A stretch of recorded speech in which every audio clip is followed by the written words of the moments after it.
Hello. We are doing this rewriting biology series right now. And today I chat with Noor Siddiqui, who's this amazing founder of Orchid Biosciences, a reproductive health company that uses IVF to help you have healthier babies. And Noor brings us through this journey with two big parts. The first is the history of reproductive technology, which has always been controversial. And like back in the day, birth control was obscene, classic. And then she brings us to the modern day, which is really crazy in what they're doing with single cell sequencing, which is that, when a baby is formed, at day one, there's just one cell. But then by day five, there's 125 cells. It's doubling, doubling, doubling. And what they do is they take off five of those cells and then sequence them. And that is, the sequence, the little embryo there. And that is really crazy technology that they've built. And it's very different than like 23andMe, which has, we have trillions of cells. And so they can take tens of thousands or hundreds of thousands of them. And so it's cool to hear how, babies are born these days with IVF and how they're able to kind of check their healthiness. So that was really cool to kind of dive into that. So I hope you enjoy the episode. Heads up, it does cut off right at the end. This was an in-person one that I'm trying out, but the computer kind of wigged out, and so it kind of cut it off. But yeah, we got the full bit in there, and I still hope you enjoy it and understand that, wow, IVF is coming in the coming decades, and there's going to be a lot healthier babies, hopefully. Okay, thanks, bye.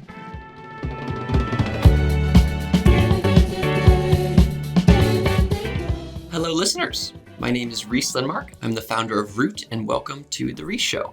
Today, I'm excited to chat with Noor Siddiqui.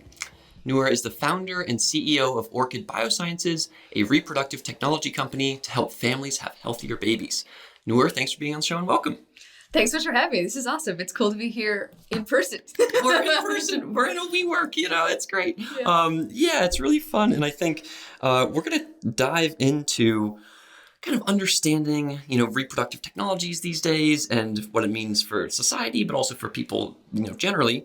And before we dive into that, I just want to say it's funny because when we first met, I was just walking around San Francisco and we saw our friends, and you all were having like what felt to me like a woman/girls dinner or whatever. Yeah. But I just kind of saddled in, sat down, started eating your food, and you were chatting about single mother by choice and genetic testing and all these cool things. Yeah. And I was just listening and learning and was like, oh my God, you all know so much about this. So that was an exciting moment. And then when I was thinking about understanding genetic testing and the rewriting the biosphere, I was like, oh, I got to hit it Noor. Yeah. So with that, before we get into Orchid itself, how do you think about, what is the through line that ties your work together? You were a Thiel fellow, excited by education in Pakistan, and then you were a Stanford CS person. But now you do biotech. What's the deal? I don't know. I don't think that there's I don't know. I think it's usually really neat, after you've done something, to be able to tie up, oh, this is the thing that ties together my work. But I don't know. I think I just work on stuff that I think is as the coolest thing I could be doing at the time. So I think I've been really fortunate that as I've gotten older and as I've met more people, I've been able to, I think, do cooler and cooler stuff over time, sort of as you get more skills, as you meet more people, as you sort of realize what are more exciting opportunities. So yeah, I don't think there's necessarily a unifying theme besides something. I think what I am trying to do is sort of try to be more sincere and genuine over time, and sort of maybe when I was younger, I might have just been kind of had a really small area of things I was exposed to when I grew up in DC, and you kind of see a lot of people in law and people in politics, and I think when you come out to the Bay Area, you see a lot of people doing startups, so it's sort of you get kind of into that mode, and I think that yeah, hopefully I'm just trying to be more sincere or genuine to what my real interests are over time. That's my goal. How does that show up, the being more sincere? How do you learn about your interests and how do you become more sincere and authentic to them?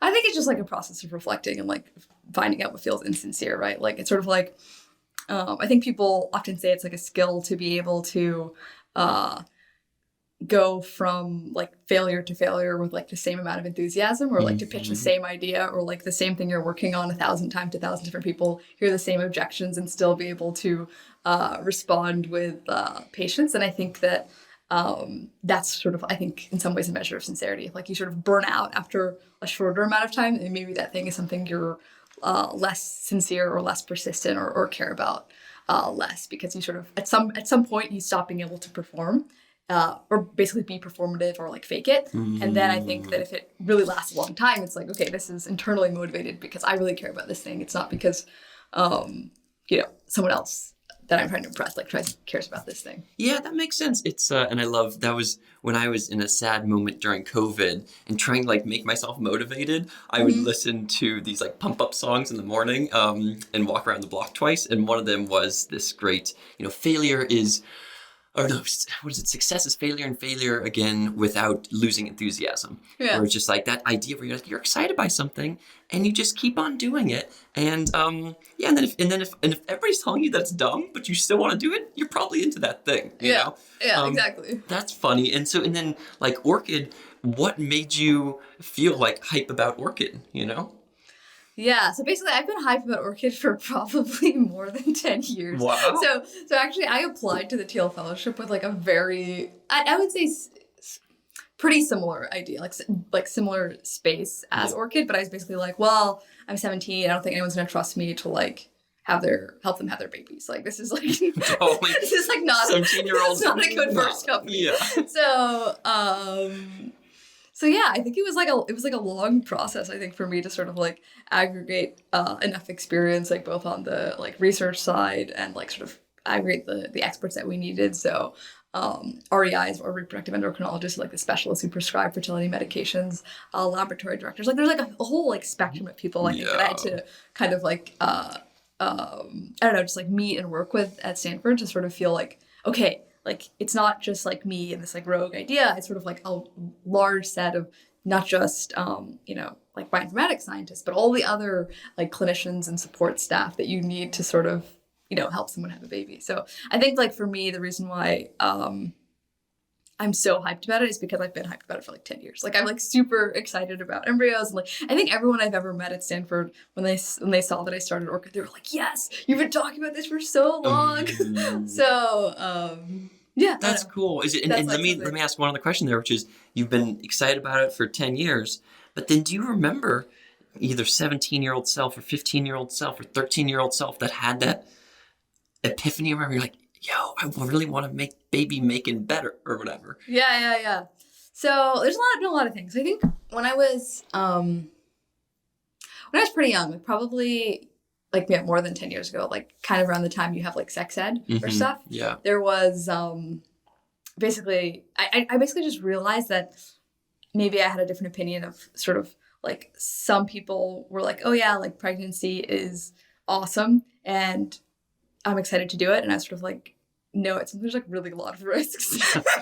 Seems kind of scary. It seems pretty scary. There's a lot of things that could go wrong. So I think that was like maybe the first time I started being interested in the idea of like reproductive technology. And then, my mom got diagnosed with this disease called retinal pigmentosa in her early 30s. So she basically started progressively going blind. So she sort of lived her whole life as a sighted person, but then had to grapple with this like such a like pivotal part of her identity being taken away from her.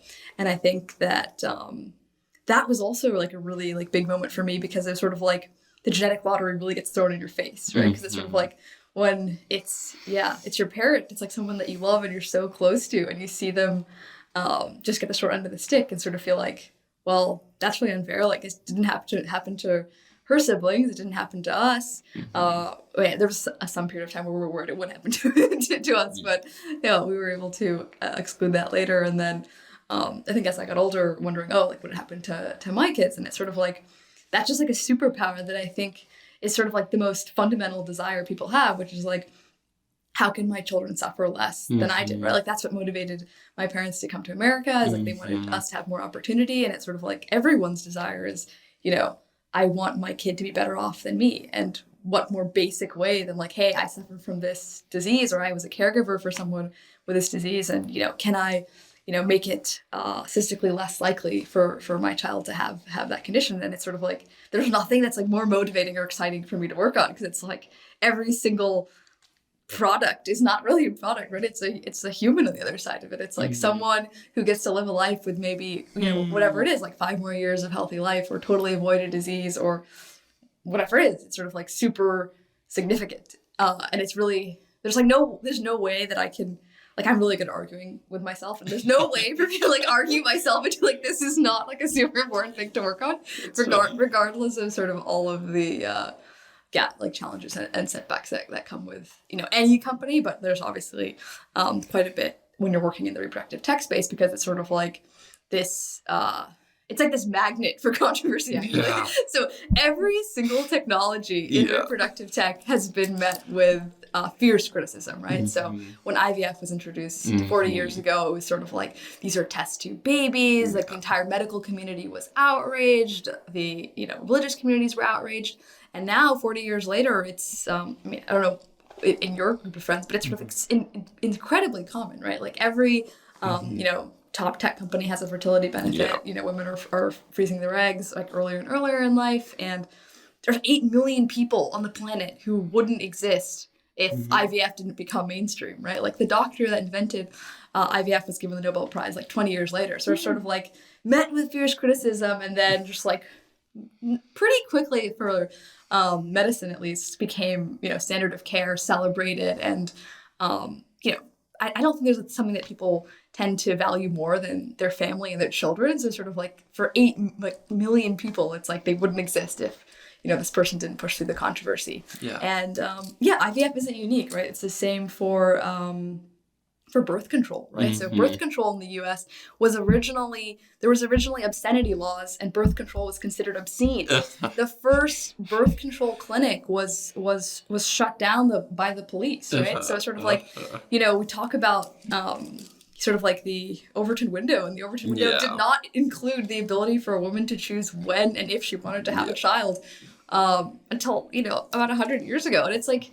It's insane that was. I mean, it wasn't insane that it was like. Feels insane now. It feels insane now to think that like a woman wouldn't be able to choose like when she had a child, right? It's sort of like, it's very fundamental to how we do things these days. how we do things these days. Totally. So I'm obviously of the opinion that that's how we're gonna see having kids in the future. Sort of like if we can reduce their chance of having all sorts of debilitating diseases, then. Why wouldn't we? Right? Yeah. Why roll the dice on a decision that's so important and fundamental? Not to say, obviously, that I have any moral judgment against people who don't do the testing, but the option for folks, yeah. But obviously, I'm pro for people who want to have the information. Like, I'm in the business of providing it to you. Exactly. You're financially incentivized. No, it's so let me just reflect on some of that stuff. It's it's cool just talking about your general trajectory and thinking about how we all grow up in these, whatever our little bubbles may be, and then you start to like see the world more and more. You're like, oh my God, you're in DC, but then you're out here in the tech world, and you could just kind of, you're increasing your network, you're increasing your skills, you're increasing your ambition and being around with people. You're like, I can do this. This is cool. Like I can so I think that's just like a general piece of advice for young folks. Or just like, look, just continue to like see other more ambitious things happening, and then you'll be like, I can do that too. So I love that. I think what you talked about with the lottery thing makes sense, where a lot of people, I didn't connect it to the like moving to, America, or like, getting education for a better job. It's like genetic testing or, reproductive technologies will be a similar thing. It's like, you want your kid, if you have some kind of issue, I'm bald or, it's like, you want your kid to have that, or to not have that rather. It also makes me think of, the personal story there, and how, for me, my mom died of Alzheimer's about 2 years ago, roughly. And she had it from the age of like 55 through 65, which is just, it's young. Yeah, really young. It's young, and it's just sad. And so when these things start to hit yourself, you're like, oh, like I care more about Alzheimer's now. I probably in the top 1% of caring about Alzheimer's. Yeah. Only because it affected me, And so it's like trying to find those ways to. Yeah, no, personal experience is huge. So I actually have ApoE E3, E4, so I'm like 3 to 4 times as likely to get Alzheimer's. Mm-hmm. So I care about Alzheimer's too. Yeah. Not probably as much as you, because I haven't had the personal experience, but that's cool though. I mean, is that the gene? Because I remember looking into gene stuff, and is that the one that leads? That one just makes it more likely, versus there's stuff that is like hypergenetic Alzheimer's or something. Do you know what I'm talking about? Yeah. And that's a different thing. Yeah, is that right? That's I think, I don't remember the exact mutation, but yes, that causes Alzheimer's. There's a single gene mutation that causes Alzheimer's in your 30s. Yeah. So it's super early. So actually, funny segue is, so the first case of IVF avoiding an adult onset disease was Alzheimer's, and it was in, I think, 1995. Wow. And it was at early onset Alzheimer's for, basically a mother who had that condition didn't want her child to have it. So, basically, okay. So sorry. One thing I'm super excited about that people do not talk about enough is that IVF has been curing the diseases that gene therapy will only one day treat for $20,000 to $30,000 a case. So gene therapies cost millions of dollars, and then what they're doing is they're basically taking a broken gene and replacing it with a functional copy. But if you do IVF, you don't have to deal with any of the side effects. You don't have to pay millions of dollars for treatment. And, it's pretty much 100% success rate because you're just identifying the embryo that doesn't have, for example, that early onset Alzheimer's mutation. Anyway, so it's like a good deal, Yeah, it's a great deal. Yeah. And I just think it's super underhyped. It's sort of like people are spending, billions of dollars trying to get these gene therapies to market, which is great. I obviously think we should have, cures for the people who have those diseases. But from like a cost benefit perspective and like starting a new family perspective, it's sort of like you can reduce risk and a lot of suffering for a lot cheaper with IVF. Yeah. I guess with the Alzheimer's stuff, I think it's really interesting because people really people have really varied responses, right? So some people have contacted us and said they really want to, they have the same experience as you and they want to identify the embryo that has the lowest risk for Alzheimer's. And other people are like, well, why would you even include this on the report? This is something that's not going to affect the child for, 50 or 60 years. So it's super interesting. Like people have just wildly different perspectives on what is or isn't worth testing. And I think that the fact that there's so much diversity means that it's a very personal decision. Like it's not for any one person to decide because for someone, Alzheimer's is super important, and for other people, Alzheimer's is irrelevant, and you can't convince either party which is correct. So when I get the little screening back, could I ask for Alzheimer's to be taken away or whatever? Yeah. Okay. Yeah. So we do any type of blinding that you want. So you can say I don't want to see anything but this or the opposite. I could have you do the test and then just say send me a blank report. Yeah. Exactly. Blind everything. I just wanted to donate and give you money. Donate to science. exactly for science. Yeah, and let's kind of dive into how Orchid actually works. And before doing that, I do want to say one other thing, which is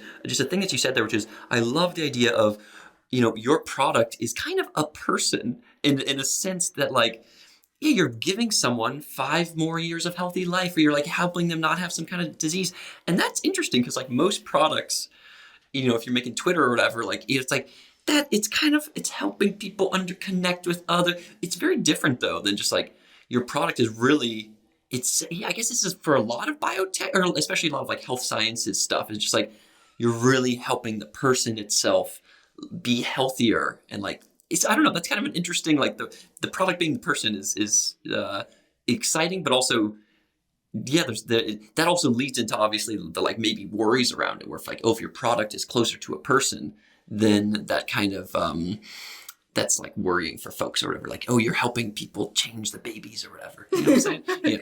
Yeah. So let's get into Orchid. So I think as far as I understand, there are two kind of you have your couple report and you have your embryo report. The couple report, let's say me and my new girlfriend, we're hanging out. We're like, great, let's check out to see if I have this APO34 gene or whatever. And so we can get ourselves tested while the embryo is where you get the embryo tested. Yeah. And then for the couple report, how do you do the whole genomic sequencing? I'm just curious, what do you use to do that? What machine? And then also, how do you do the actual check on the report? Are you doing some kind of you're doing polygenic stuff, so you're looking at a bunch of genes, and then do you do some AI, or what's going on there? Yeah. So basically, the couple report helps answer the question for two partners.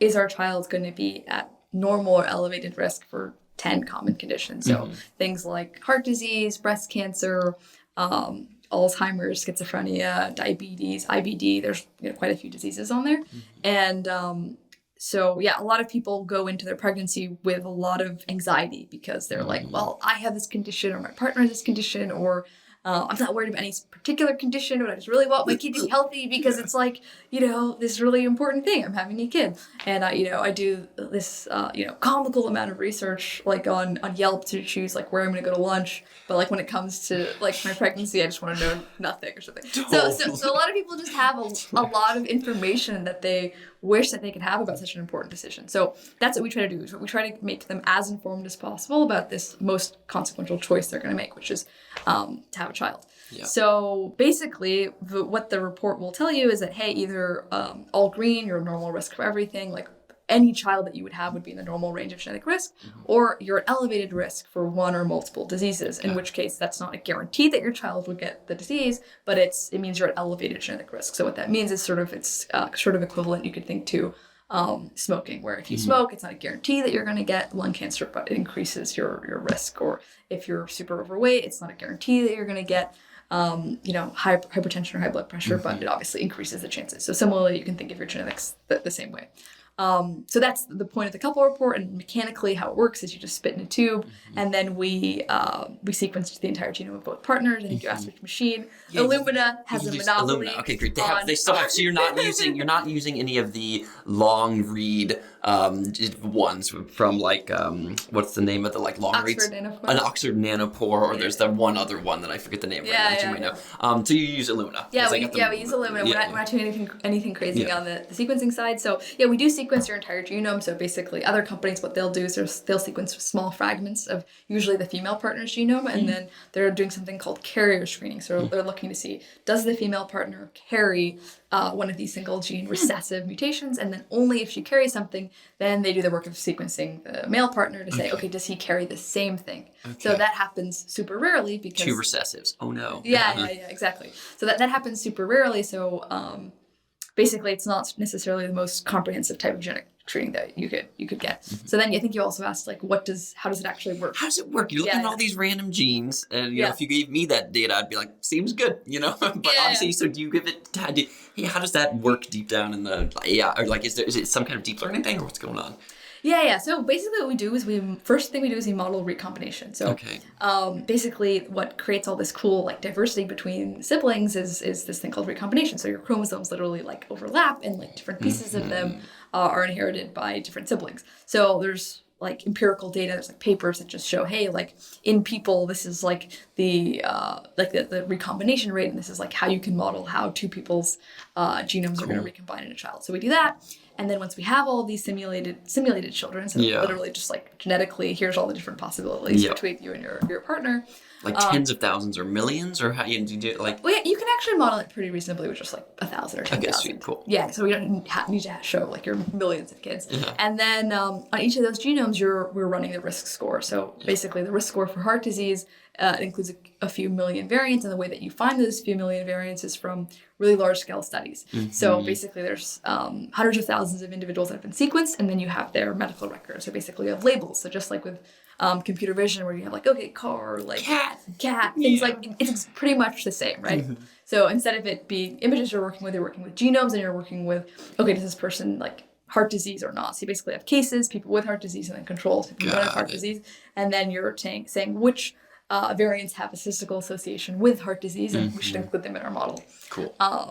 So basically you run these risk scores for all of the diseases on each simulated child, and then you have a report that gets generated at the end that says, hey, here are all the possibilities. Great. That was very clear and helpful. Yeah, you have the recombinations, you make all the simulated children, all the ghost children, and then you check for them and say, okay, out of all these ghost children, which ones have these risks based off of doing these previous studies.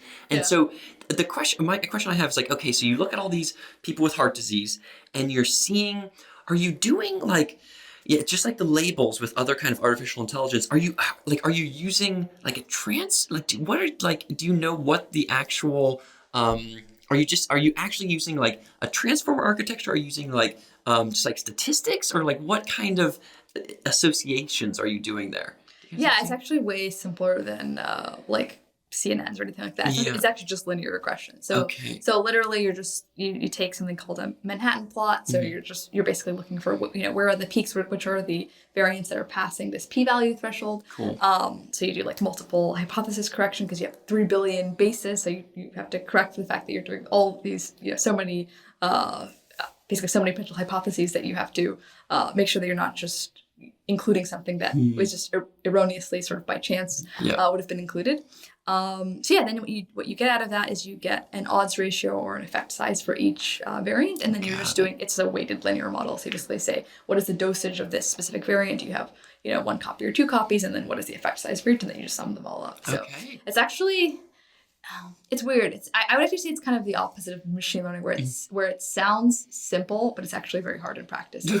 Because basically the thing is that some of the things that are confusing is that the allele frequencies and the something called linkage disequilibrium, so the way that basically DNA segregates changes between populations. So if you want to get these risk scores to work really well, you have to have a really good understanding of the sequencing technology that you're using, and you have to have a good understanding of how they're going to work basically between populations, and also with just the disease labels, similar to just conventional machine learning, right? How descriptive do you want to be about a disease label, right? So for example, for type 1 diabetes, for example, do you want to only include people who are under 25 who are on insulin, or do you want to just include people who are labeled as having type 1 diabetes, but that could maybe include some people who don't necessarily have it. Maybe they've been misdiagnosed and it's actually type 2 because they're not actually on insulin, or there's basically you can be more or less stringent in how you even define someone with a specific disease. So there's lots of, I guess,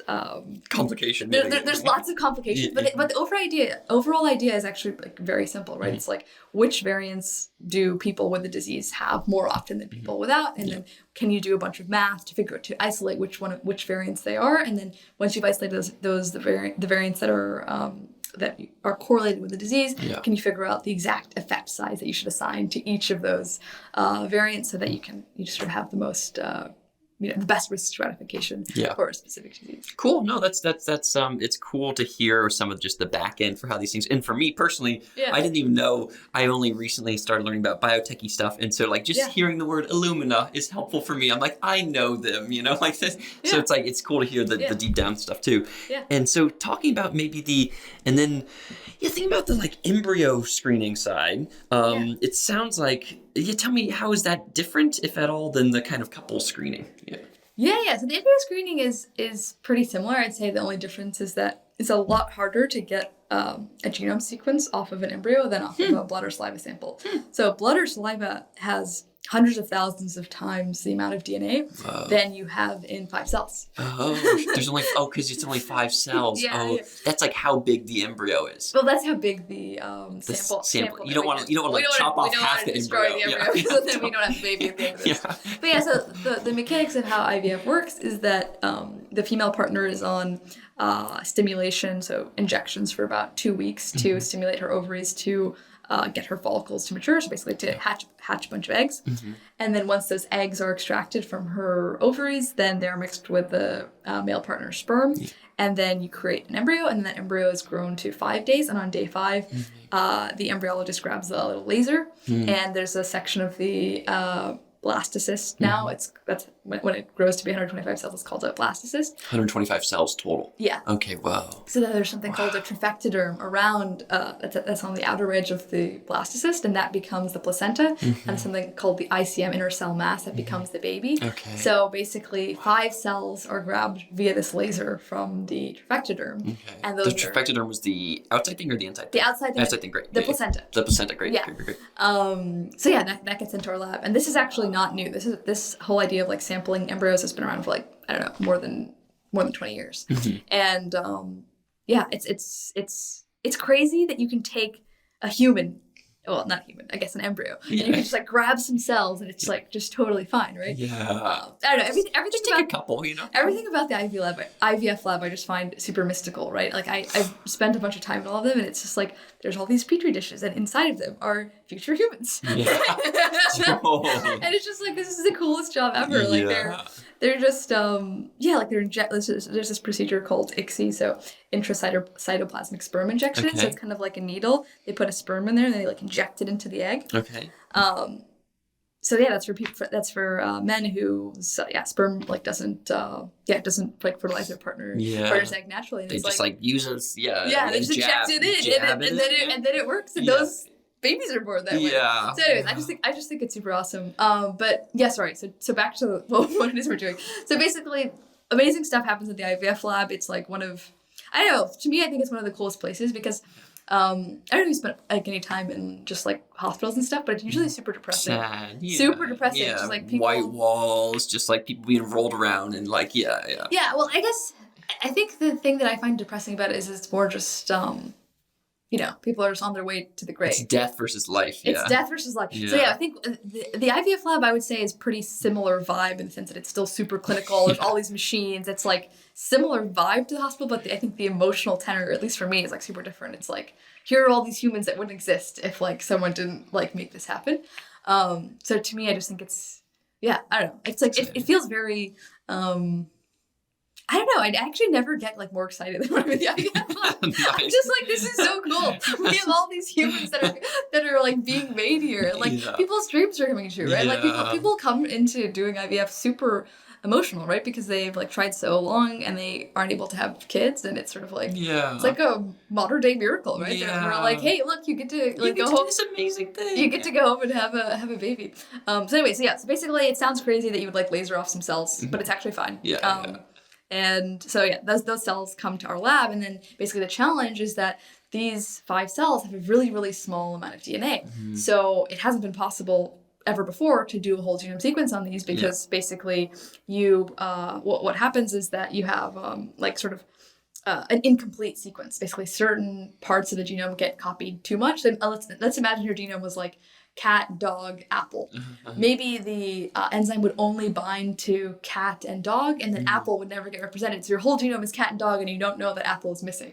Or maybe it would just randomly bind to cat and apple, and you wouldn't know that dog is always missing. Does that make sense? So basically what happens when you sequence the genome is you have to make a bunch of copies so that you can run it into the sequencer, and then when you run use it a PCR at the beginning to make all the copies. Yeah, exactly. So basically, and then the sequencer identifies each type, like which base it is by shining a light at it, and then different bases have different lights. But basically, at the beginning stage, if the way you're copying is biased, so you're only copying cat or dog, you're only copying cat or apple, then you're sort of effed because you can't correct for the fact that you never saw it back. You never saw some of the sequence. So basically, that's been a huge problem in the past. But basically, that's what Orchid has solved. So we basically have a new amplification technology that allows us to uniformly sequence the entire genome.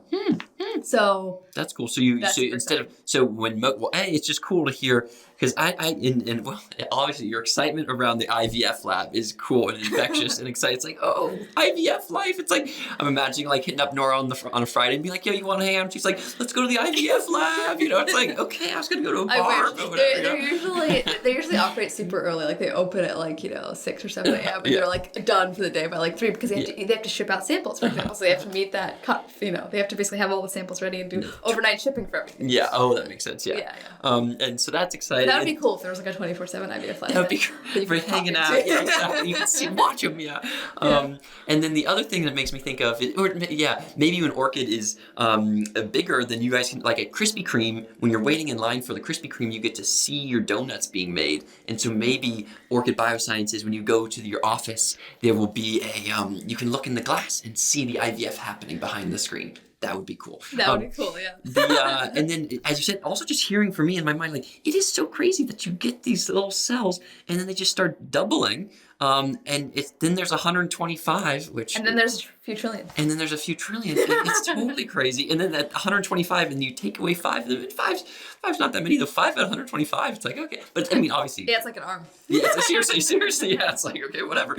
They'll be fine. So that's cool to hear. And then the other piece is like, so you're saying when the issue, like with my cells, I guess it's easier to, when you take from me, I have trillions, you can take as many as you want, it's easier to do the initial PCR amplification because there's a lot of them or something versus like with the only 5 cells, you don't have as many, and so it's like harder, it's like easier to miss one of those initial things, or is that what's going on? Yeah. So basically, in an embryo, you have about 6 picograms of DNA per cell, so you have like 30 picograms total, versus in a blood or saliva sample, when you isolate out the DNA, you have like hundreds of thousands of times that amount. So basically, the protocol for blood and saliva sequencing is a commodity. Everyone can do it. Yes. Like I'm not saying it's hard to screw it up, but people know how to do it. Versus for embryos, for only 5 cells, there's only a handful of people who do single cell sequencing, and there's also other complications with embryos, like things like mosaicism, where basically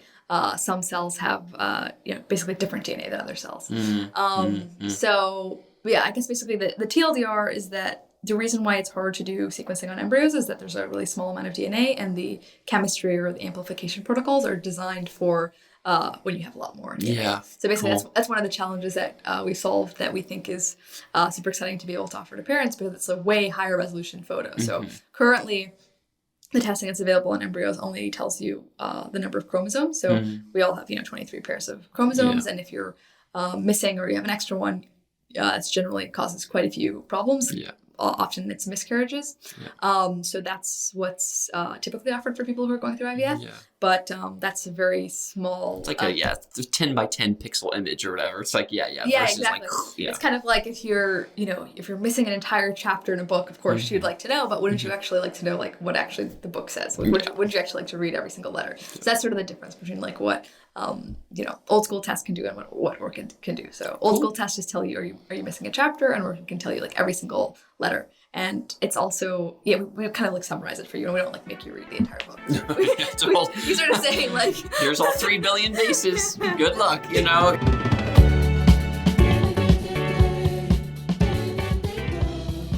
Thanks so much for listening today. If you liked the show, please give us a 5-star podcast review or subscribe on YouTube. And if you'd like to chat about this episode with a community of amazing, smart, ambitious, divergent people, come on by and join our Discord. You can find it at root.co. That's ROOTE.co. And then finally, if you'd like to contribute to these ideas being shared more widely in society, you can support the podcast production team at patreon.com/Rhys Lindmark. That's patreon.com/RHYSLINDMARK. Thanks, and see you here for the next episode.